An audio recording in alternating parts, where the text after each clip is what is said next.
Señor, que tú señalamos que Dios tiene una manera especial en este producto. Que la palabra llegue a aquel que no ha escuchado la palabra de una vez, que no esté quebrantado espiritualmente, que la palabra llegue de Dios. Por eso todas las cosas que ahora estamos en el Señor de Dios. Amén. Y vamos a cantar ese poquito que dice, al que me ciñe de poder. En este momento, me dijo, de bien, que te van a presentar un platito. Vamos a ver, a la vez Señor de corazón, con su boca, con sus manos, con sus pies, con todo su ser, porque Él que nos ciñe de poder para nosotros poder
Padre, en el nombre de Jesús, tú conoces nuestra necesidad, Dios. Tú conoces nuestra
Ahora sí.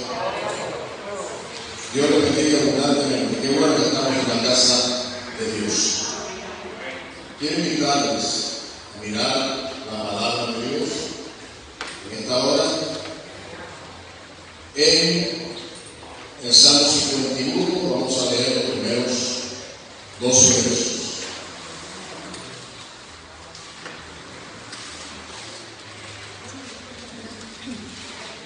Leemos la palabra de Dios que dice: ten piedad de mí, oh Dios, conforme a tu misericordia.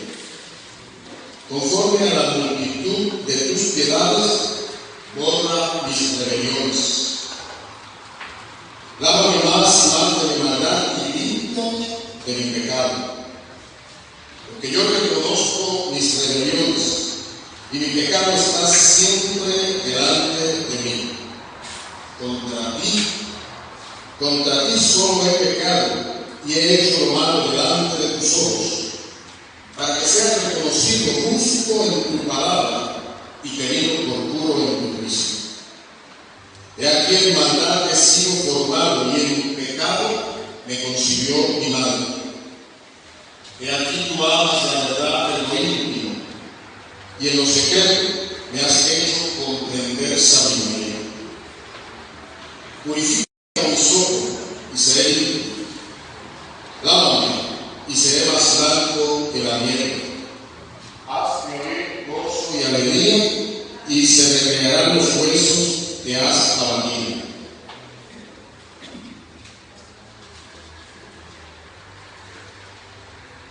Esconde tu rostro de mis pecados y borra todas mis maldades. Crea en mí, oh Dios, un corazón limpio y renueva un espíritu recto dentro de mí. No me eches de delante de ti y no quites de mí tu Santo Espíritu. Vuélveme el gozo de tu salvación y espíritu noble me sustenta. ¿Te has creído alguna vez?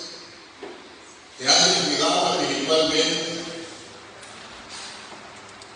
¿Has perdido el gozo y la seguridad de la salvación por haber fallado delante de Dios?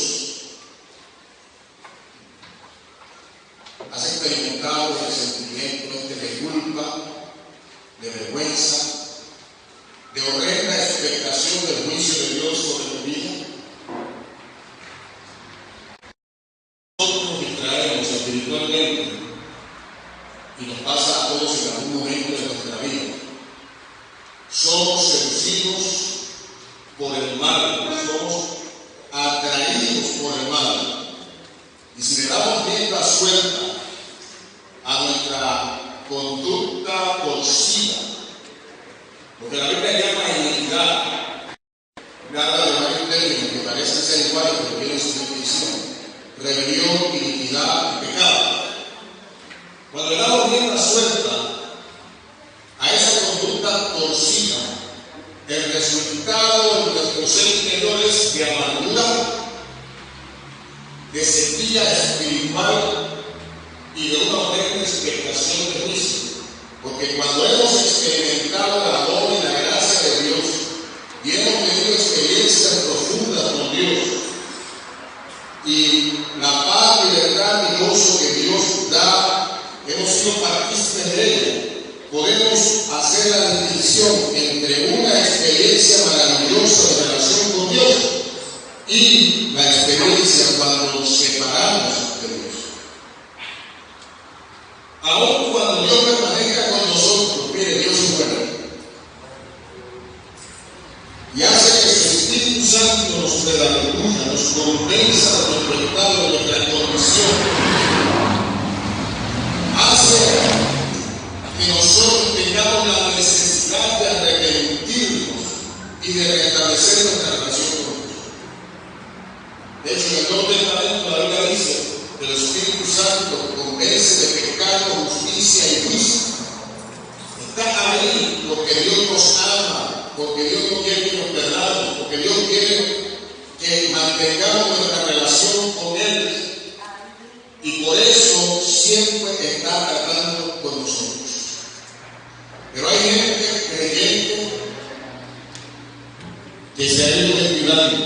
Yo creo que en el tiempo de pandemia, de toque de queda, ha hecho que mucha gente deje las prácticas de búsqueda espiritual, porque hay muchos que dependían solamente de venir al templo, recibir la palabra, recibir el apoyo en oración. Sin embargo, cuando vino este toque de queda, la posibilidad es muy alta, no solamente en este lugar donde estamos nosotros, sino que hay cada creyente en cualquier parte del mundo, que la persona se descuide y el maligno tome ventaja en ese momento y le seduzca y le atraiga hacia el mal. Así le aconteció a David, que los creyentes le conocemos como el salmista David, también como el rey David. Algunos le dicen, citando la escritura, el dulce cantor de Israel. Le pasó un hombre que era conforme al corazón de Dios, uno que había tenido una experiencia grande y profunda con Dios y que estaba disfrutando de la experiencia de llenura del Espíritu Santo. La Biblia afirma de que, siendo el menor de la familia de Isaí, había escogido Dios para que fuera el dirigente, el rey de Israel. Se le había encargado desde muy joven el que tendría que venir a sustituir al gobernante en aquel tiempo, Saúl, que había pecado delante de Dios y por esas cosas que no lograron entender, la gracia y misericordia de Dios se apartó de Saúl. Había ido a consultar a una hechicera, una pitonisa, y allí Dios quitó de él no solamente la experiencia de relación, sino también el Espíritu Santo por quien había sido ungido por parte de Dios para ser rey en Israel.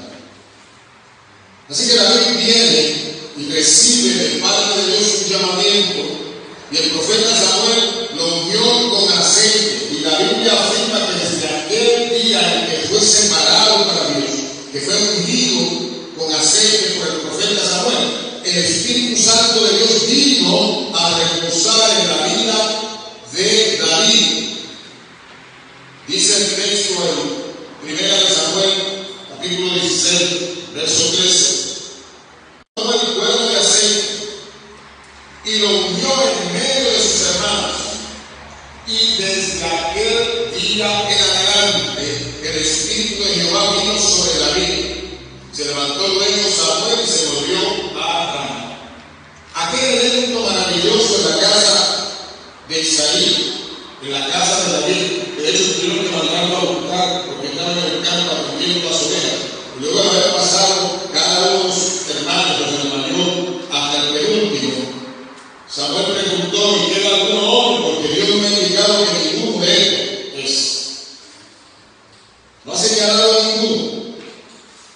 Isaí dijo: me queda el menor que está en el campo, está con las ovejas.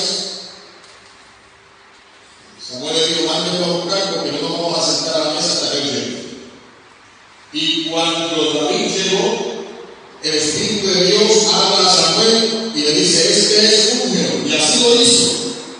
Y en el momento en que lo vio, el Espíritu Santo de Dios vino a morar en la vida de David. Ahora David conocía a Dios no solo por las enseñanzas de su familia y de los líderes religiosos de aquel tiempo, sino por experiencias profundas con Dios. Tenía experiencias de revelación de lo alto. Conocía al Señor no de oídas, sino por una experiencia personal, lo cual necesitamos todos nosotros. Podía expresar su sentido de bienestar, su gozo profundo, su confianza, su seguridad de la protección de Dios. David escribió uno de los salmos más hermosos que se pueda escribir, que es el Salmo 16. Voy a leer algunas cositas para que vean el tipo de expresión de bienestar, de gozo, de satisfacción por esa experiencia de llenura del Espíritu Santo.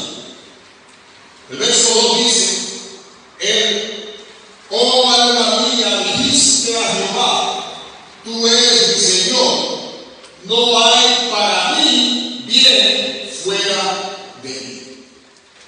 El bienestar en la vida de David no provenía de los bienes que tenía, no provenía del hecho de que había sido llamado, separado, ungido para finalmente venir a ser rey de Israel. No era la posición a la cual Dios le estaba promoviendo, era la relación expresa con Dios. No hay para mí bien fuera de mí. Sigo leyendo en el verso 8 hasta el 11. David expresa de la siguiente manera: a Jehová he puesto siempre delante de mí, porque está a mi diestra, no seré conmovido. Se alegró por tanto mi corazón y se gozó mi alma. Mi carne también reposará confiadamente, porque no dejarás mi alma en el Seol, ni permitirás que tu santo vea corrupción. Me mostrarás la senda de la vida. Y luego decía, en tu presencia hay plenitud, delicias a tu diestra para siempre. Ese y otros escritos de David muestran esa relación con Dios, una relación estrecha que le permitía disfrutar de la maravillosa, de la gloriosa, de la majestuosa presencia de Dios. Los que hemos experimentado lo mismo, sabemos claramente que es una cosa que no se puede describir con palabras. La experiencia de encuentro real con Dios, ser lleno del Espíritu Santo, el experimentar plena fortaleza espiritual, dirección del Espíritu Santo, es algo que no tiene comparación. David conocía lo que era el gozo de la salvación, lo que era estar lleno del Espíritu Santo, quien le fortalecía, podía poner por obra la voluntad.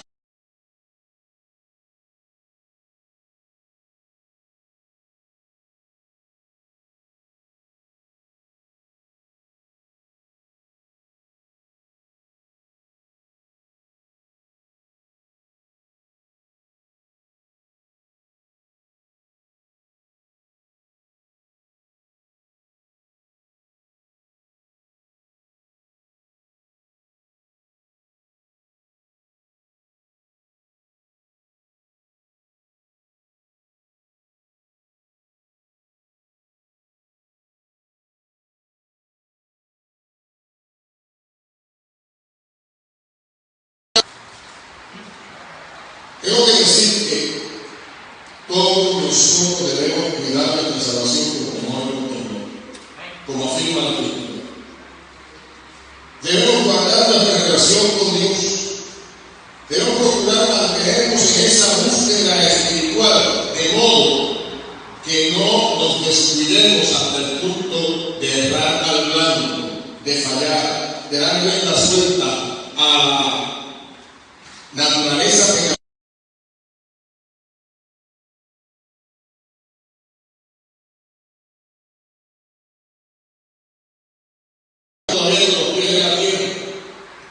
Y en nosotros no solamente está la naturaleza del Señor, la que vino a morar en nosotros por causa de la obra de Cristo en la cruz y de nuestra decisión de recibirle como Salvador y Señor. En ese instante Cristo vino a morar en nuestro corazón y la naturaleza de Cristo se hizo en nosotros. Pero también la Biblia dice que en nosotros todavía queda la naturaleza pecaminosa, la cual el apóstol Pablo teológicamente le llama la carne. Esa es la vieja naturaleza, y esa vieja naturaleza, la carne, lucha con esa nueva naturaleza que es Cristo en nosotros. Se oponen entre sí para que no hagamos la voluntad de Dios. Todos tenemos luchas espirituales. Y es importante que mirando las Escrituras podamos ver los ejemplos que allí hay para procurar no descuidarnos en ningún momento. Siempre el maligno anda buscando a quien devorar, buscando a quien arrastrar al mal, buscando a quien arrastrar a la condenación caso de David, uno puede preguntarse cuáles fueron los hechos que provocaron la caída de David en pecado. Y al mirar la Escritura, podemos ver el segundo libro de Samuel, en el capítulo 11, esos primeros 17 versos, no voy a leer, pero les voy a decir de qué habla allí. Llegó un tiempo, ya David era rey en Israel y en Judá, un tiempo en el cual los reyes de las naciones salían a la guerra y David estaba acostumbrado a hacerlo. Había tenido grandes victorias, tanto que había logrado establecer el reino de Israel y que las naciones que estaban alrededor tenían temor de enfrentar al pueblo de Dios. A la época del reinado de David se le llamó la época de oro, porque logró muchísimas cosas. Pero en esta ocasión tomó a su general Joab y lo envió con, dice la Escritura, con el pueblo, con todo el pueblo, soldados, y lo envió a la guerra en Rabá. Comenzó a pasar el tiempo, ustedes saben que la guerra no se da en 2 días, ni en 5 días, ni en 6, ni en 7, ni en 10. Comenzó a pasar el tiempo y David, estando en su casa, en el palacio, se distrajo. Y en un momento particular, en que estaba en su terrado, mirando a la distancia, pensativo quién sabe en qué, alcanzó a ver a la distancia a una mujer hermosa que se estaba bañando, posiblemente en algún arroyo cercano. Y la Biblia dice que la acarició en el corazón y envió a preguntar por aquella mujer y le dieron respuesta a aquella Betsabé, hija de ella, mujer de Berea, y envió David mensajeros y la tomó. Cuando estaba tomando estas decisiones, no estaba ajeno a que lo que estaba haciendo estaba errado, pero se había debilitado espiritualmente tanto que aún sabiendo que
erradamente, y al vivir erradamente tiene la oportunidad de volverse a Dios en actitud de arrepentimiento, en actitud de confesión de pecado, para entonces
y Dios está interesado en restaurar a aquellos y aquellas que han caído. Porque Dios es bueno, porque Dios es misericordioso, porque es clemente, porque es tardo para la ira y grande en misericordia. Y eso yo quiero enfatizar, hermano. Porque a veces pensamos que Dios solamente está para castigar, para iniciar, para deshacernos. Sin embargo, la voluntad de Dios dice la manera agradable y perfecta. La intención de Dios es hacernos bien. No quiere que nadie se pierda, que todos procedamos al arrepentimiento, a la conversión y tengamos una relación estrecha con Él. Esta mujer se sintió que había hecho mal y se fue, y la Biblia dice que se purificó de su inmundicia. Sin embargo, llegó el momento, pasando el tiempo, que se dio cuenta que estaba embarazada. Y le mandó aviso a David. Y cuando le manda aviso a David, David dijo: yo tengo que escoger. Aunque había un grupo, los mensajeros de él, la gente cercana que sabía lo que había hecho, pensó que lo podía esconder de todos los demás, y su entendimiento espiritual estaba tan nublado que pensaba que también de Dios se podía esconder. Nos pasa a todos. Creemos que Dios está de vacaciones y que no ve lo que hacemos. Está al tanto de todo. Así que David fue a Urias, el marido de Isabel, le trajo a palacio, lo recibió, le dio de comer, le dio de beber, lo emborrachó, y entonces siempre en tu casa. Tenía la expectación de que cuando Urias se sentía a su casa iba a suceder lo que era natural y normal. Un hombre que está a la distancia del tiempo, regresa a su casa, habría de acostarse con su mujer, con su esposa. Así que él procuraba entonces sacar el embarazo de Betsabé a Urias. Sin embargo, Urias tenía un sentido de rectitud y de solidaridad, y sentido también de honor y de conocimiento de Dios. Y en lugar de irse a su casa, se quedó cerca ahí del palacio. Cuando en la mañana se dan cuenta los alcahuetes de David, le dieron la noticia. Urias no había salido de su casa, se quedó aquí. Así que lo mandó a buscar de nuevo, le dio de comer, lo emborrachó. Claro, los mensajeros se dieron cuenta de que Urias no había llegado a su casa. Eso hace saber a David, ¿saben por qué? Porque una de las cosas que hizo David, que cuando Urias salió de delante del rey, le fue enviado un presente de la mesa. Dice el texto: mandó un regalo. Así que cuando llegaron allá, llegaron regalos, y la mujer que está aquí, donde está, buscaron allá en el mismo palacio. Cuando confronta a David, dice: ¿por qué?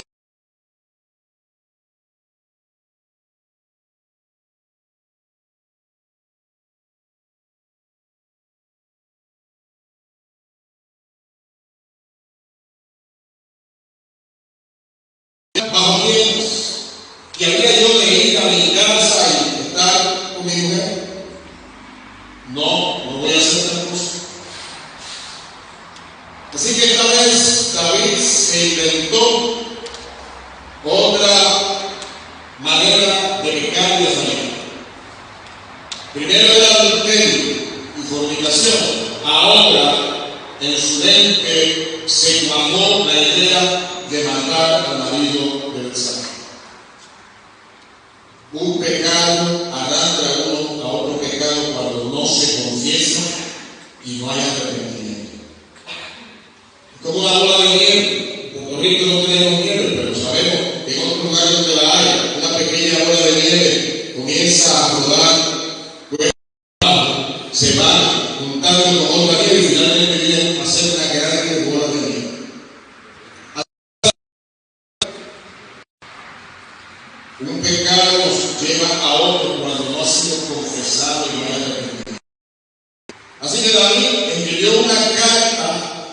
selló para que no fuera abierta y la por manos de Urias el Eteo.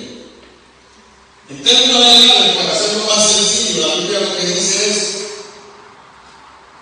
que decía: maten al portador de esta carta. La instrucción que había en ella para Joab era: cuando venga lo más recio de la batalla, cuando la cosa se ponga más difícil, a Urias al frente, junto con los valientes, y luego retírense de él para que muera. Y así sucedió. Joab, cómplice del rey David, siendo general, puso a Urias al frente de la batalla. Tan pronto se apreció todo, añadió a su mano un asesinato. Es posible que los que me escuchan tanto aquí en la casa del Señor como otros que nos ven a través de las redes puedan pensar: pero yo no he matado a nadie. Déjenme decirles lo que la Biblia dice en el Nuevo Testamento, Jesús hablando: oísteis a los antiguos que fue dicho: no matarás. Mas yo os digo que cualquiera que se enojare contra su hermano ya es culpable de juicio. Jesús, en su ministerio público y en su enseñanza, levantó a una altura sin igual el mandamiento antiguo para hacernos saber y conocer que el anhelo y el deseo del corazón de hacer mal a otro ya se convierte en una experiencia pecaminosa que tiene que ser redimida.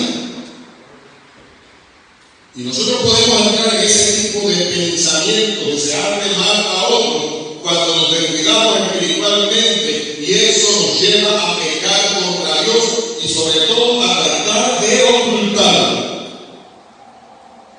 ¿Ha visto ese tipo de personas donde te ven los pies y quiere verte la cabeza y que no la sonrisita? Sin embargo, con otras acciones y dichos que llegan a la vida de uno y no se entera, uno se da cuenta que no están siendo genuinos, sino que hay una máscara, no la mascarilla que se utiliza ahora por la pandemia, sino una máscara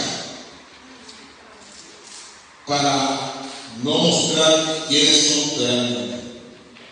Y es posible que tal vez nosotros hayamos caído y nos hayamos deslizado en ese tipo de práctica, y es menester andar con integridad, con justicia, ser auténticos, porque de eso Dios se agrada.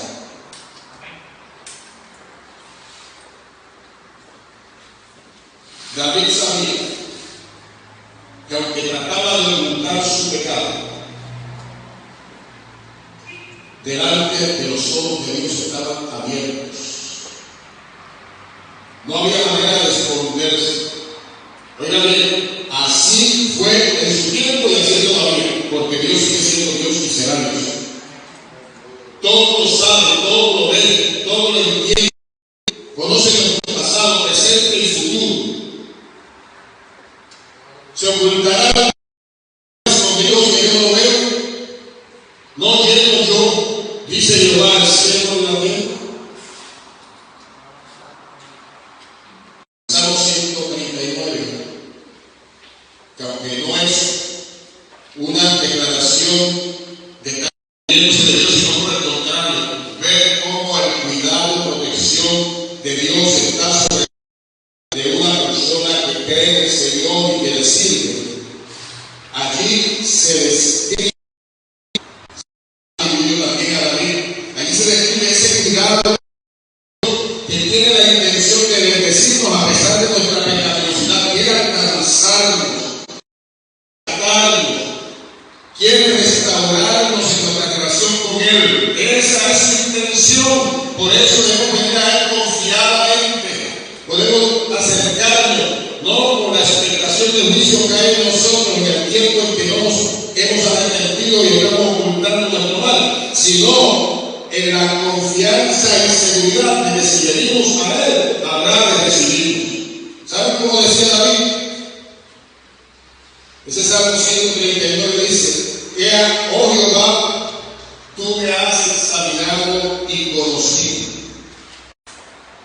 Tú has conocido mi sentarme y mi levantarme. Has entendido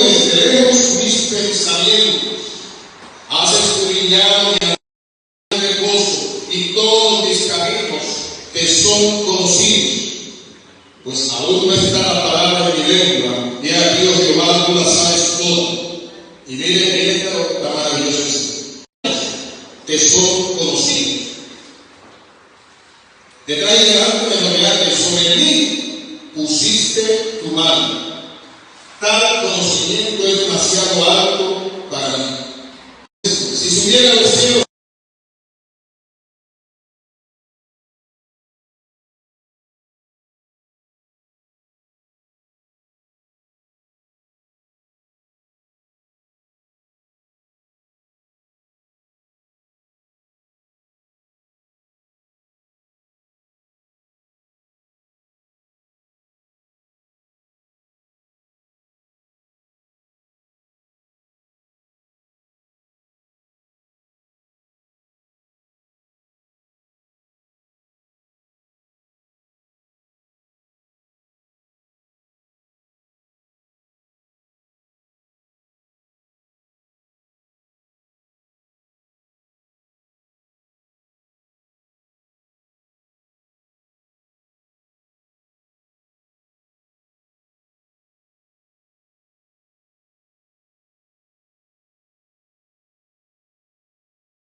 Dios estaba mirando a David con misericordia, y David, por el Espíritu de Dios, estaba consciente de esa gran misericordia de Dios, y también sabía de los resultados de confesar el pecado.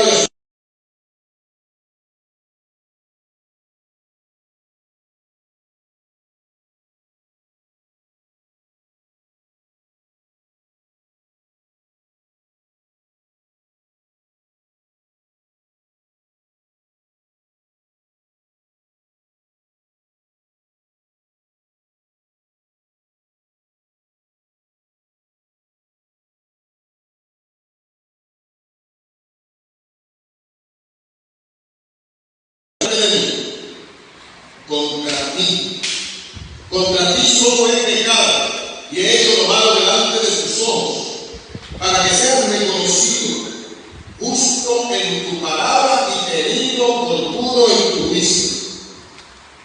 He aquí en maldad he sido formado, y en pecado me concibió mi madre. He aquí tú amas la verdad en lo íntimo, y en lo secreto me has hecho comprender sabiduría. Purifícame con los ojos y seré limpio. Lávame y seré más blanco que la nieve. Hazme oír gozo y alegría. Y se reenviarán los huesos que has abatido. Esconde tu rostro de mis pecados y borra todas mis maldades. Crea en mí, oh Dios, un corazón limpio y renueva un espíritu recto dentro de mí. No me eches de delante de ti. Posible que cuando escribió esta parte estaba pensando en Saúl, que había sido desechado por Dios y el Espíritu Santo fue quitado de Saúl. No me eches de delante de ti y no quites de mí tu Santo Espíritu. Vuelve el gozo de tu salvación y espíritu noble me sustenta. En su oración estaba expresando no solamente una actitud de arrepentimiento, sino que estaba expresando el anhelo de volver a establecer la relación con Dios. El anhelo de que Dios no quitara el gozo de la salvación, que no quitara su Espíritu Santo de la vida de este pecador, sino que en su gracia y su misericordia se extendiera a favor de él y le restaurará. Cuando viene la confesión, una actitud genuina de arrepentimiento, que es lo que Dios está esperando, inmediatamente Dios nos recibe, nos perdona y nos restaura en nuestra relación. Dios, pero el maligno siempre mucho diciéndole, después de haber recibido tanto de Dios, después de tantas experiencias profundas con Dios, le has fallado, has arruinado tu vida espiritual, tu relación con Dios, Dios no te va a recibir. Eso es una mentira satánica. Tanto en el Antiguo como en el Nuevo Testamento no puede ver la misericordia y la gracia de Dios. Y se establece claramente cuando la Biblia dice misericordioso y clemente es Jehová, lento para la ira y grande en misericordia, que se vuelve el castigo. La voluntad de Dios es hacer su bien. Y es importante que lo sepamos, que lo entendamos. David lo logró entender, y aun cuando en un momento trató de ocultar su maldad y su pecado, llegó el momento en que el alivio y convencido del pecado se volvió a Dios. Ahora, ¿cómo sucedió eso? Presta atención, porque en los próximos minutos te quiero decir qué aconteció en la vida de este hombre. ¿Cuál fue la acción de Dios con relación a David para llamarlo a arrepentimiento? ¿Qué hizo Dios? Envió a un profeta llamado Natán. Cuando Natán llegó donde David, le hizo una parábola. Una parábola no es otra cosa que un cuento para comparar una realidad natural con una realidad espiritual. Para dar una enseñanza, para traer un mensaje concreto, claro. Y Natán le dijo, había dos hombres en una ciudad, el uno rico y el otro pobre. El rico tenía numerosas ovejas y vacas. Entonces se encendió el furor de David en gran manera contra aquel hombre y dijo a Natán, vive Jehová que el pecado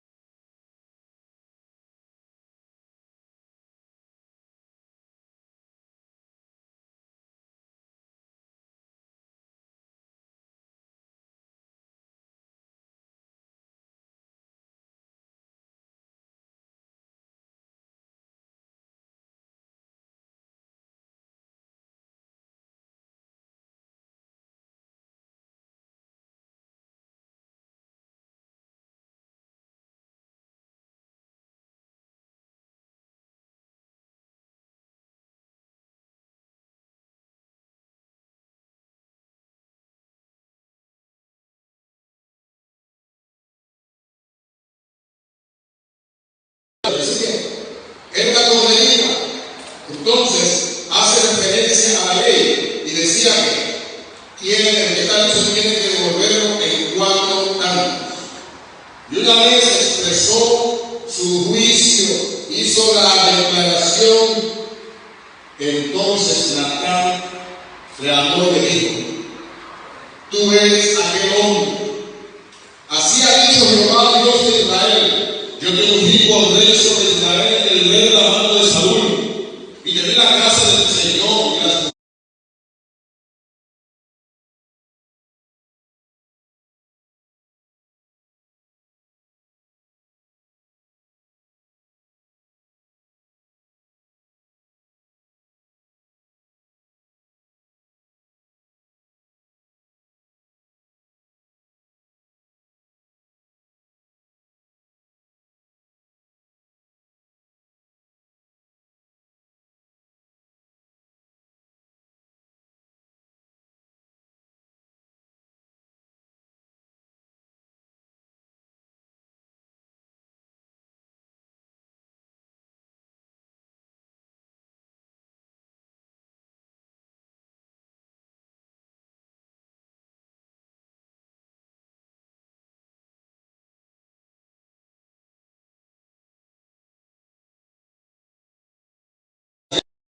además venir a casa de Israel y de Judá. Y si esto fuera poco, te habría añadido mucho más. Pues tuviste en poco la palabra de Jehová, haciendo lo malo delante de tus ojos. A orillas que veniste a espada y tomaste por mujer a su mujer, y a él lo mataste con la espada de los hijos de Amón. Por lo cual ahora no se separará jamás de tu casa, por cuanto me menospreciaste y tomaste la mujer de Urías Eteo para que fuese tu mujer.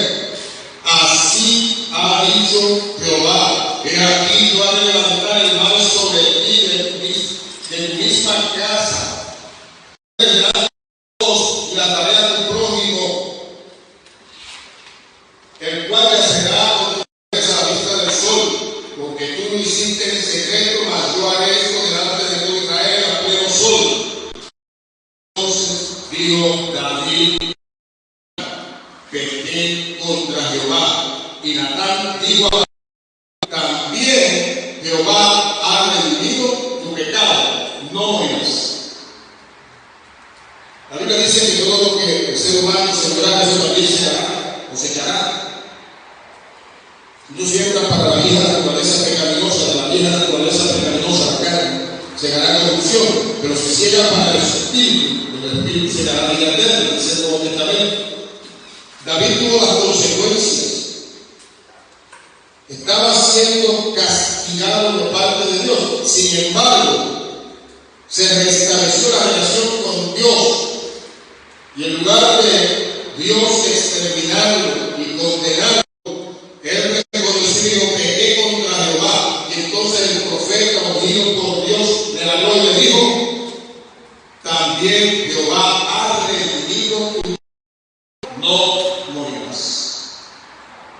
Uno se pregunta que en ese interín entre la situación pecaminosa y el tiempo que pasó para que viniera la actitud de arrepentimiento y confesión de pecado, ¿qué cosas acontecieron?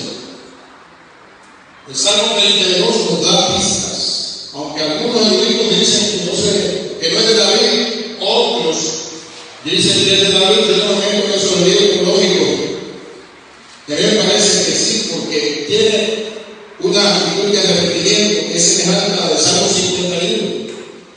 Dice ese salmo, que es el Salmo 32, voy a leer los primeros 5 versos y con eso me conté. El salmista dice: bienaventurado aquel cuya transgresión ha sido perdonada y cubierto su pecado. Qué maravilloso es experimentar eso. Ser restaurado. Luego dice: bienaventurado el hombre a quien Jehová no culpa de iniquidad. La palabra iniquidad significa la conducta torcida. Es interesada por el Dios del cielo y hace que podamos vivir según su voluntad. Bienaventurado el hombre a quien Jehová no culpa de iniquidad y en cuyo espíritu no hay engaño. Dice: mientras Caín se huesos de mi gemir todo el día, porque de día y de noche se acabó sobre mí tu mano. Se volvió mi verdor en sequedades de verano. Pecado que declaré, no encubrí mi iniquidad. Dios siempre está presto para perdonar y restaurar. No hay que tener temor de venir delante de Él y confesar en una actitud de arrepentimiento, porque el resultado va a ser bueno. Mientras uno calla, mientras uno trata de esconder que delante de Dios no es posible, uno se va consumiendo tanto espiritualmente como físicamente. Mientras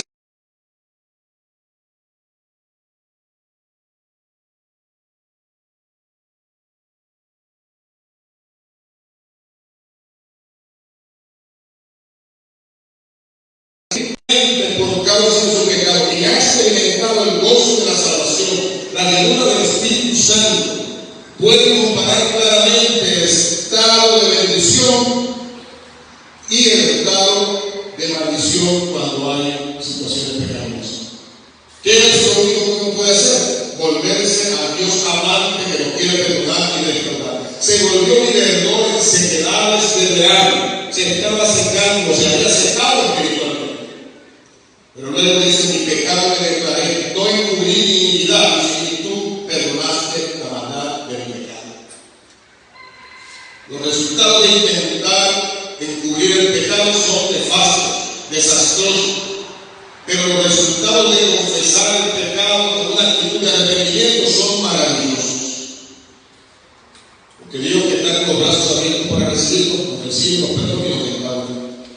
Miren la que dice la Escritura, que toma nuestros pecados, los echa a lo profundo de la mar y jamás se acuerda de ellos. No es que Dios tiene mala memoria, es una forma de que en el lenguaje limitado que tenemos los seres humanos se dice que Dios perdona y olvida nuestros pecados. O sea, borrón y cuento nuevo. A ese Dios misericordioso y clemente es al que nosotros estamos sirviendo.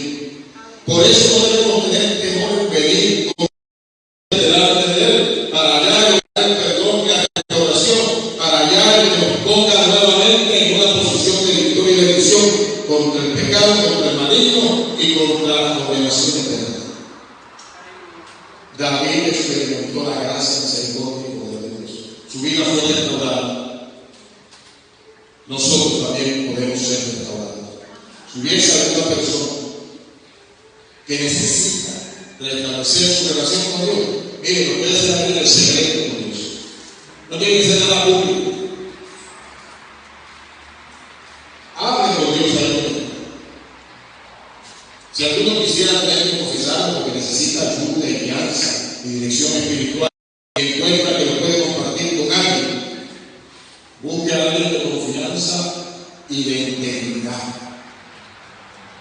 No vaya a lo que alguien que esté deseoso que usted termine de hablar para salir corriendo. Hay personas que necesitan no solamente compartir y decirlo delante de Dios, sino decirlo delante de otro, y recibir ayuda constante para permanecer en el Señor, tener el apoyo espiritual de otros. Sin embargo, confiéselo a Dios, hágalo con Dios y experimente aquello que el salmista David dice: no quites de mí tu santo espíritu, vuélveme el gozo de tu salvación. ¿Saben qué? La experiencia profunda que ha tenido previamente con el Señor habrán de darse nuevamente, porque Dios es bueno y misericordioso. ¿Qué tal si estamos en pie para orar? Y a los que nos están viendo a través de las redes, les invitamos a tomar una actitud de arrepentimiento y orar juntamente con nosotros. Una segunda oración, una para que sea repetida. Padre, en el nombre de Jesús, reconozco que he pecado y te pido perdón y te pido en el nombre de Jesús que extiendas tu gracia y tu misericordia y me perdones. En el nombre de Jesús. Amén. Si alguno hizo esta oración, sepa que Dios oyó y respondió con perdón para nuestra vida. Permítame orar nuevamente de manera breve. Padre, gracias porque tu palabra es la verdad, porque las experiencias de otros como la de David y los que están a nuestro alrededor nos sirven a nosotros para tomar decisiones en este tiempo.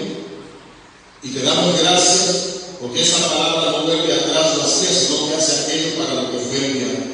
La inspiraste para este día, ha sido compartida y tú le darás impulso para que tu nombre sea glorificado con él.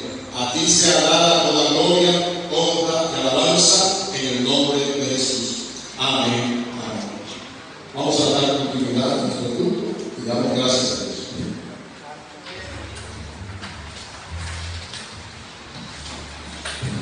Gracias al Señor por la gracia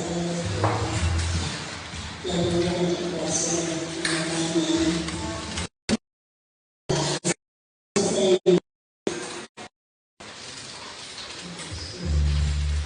Vamos a orar. Señor, delante de ti presentamos nuestras vidas, pero también queremos presentar estas ofrendas, Señor, que traemos a tu día.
Gracias, Señor. Gracias, Dios, por esta oportunidad de nuestra vida en tu santo nombre.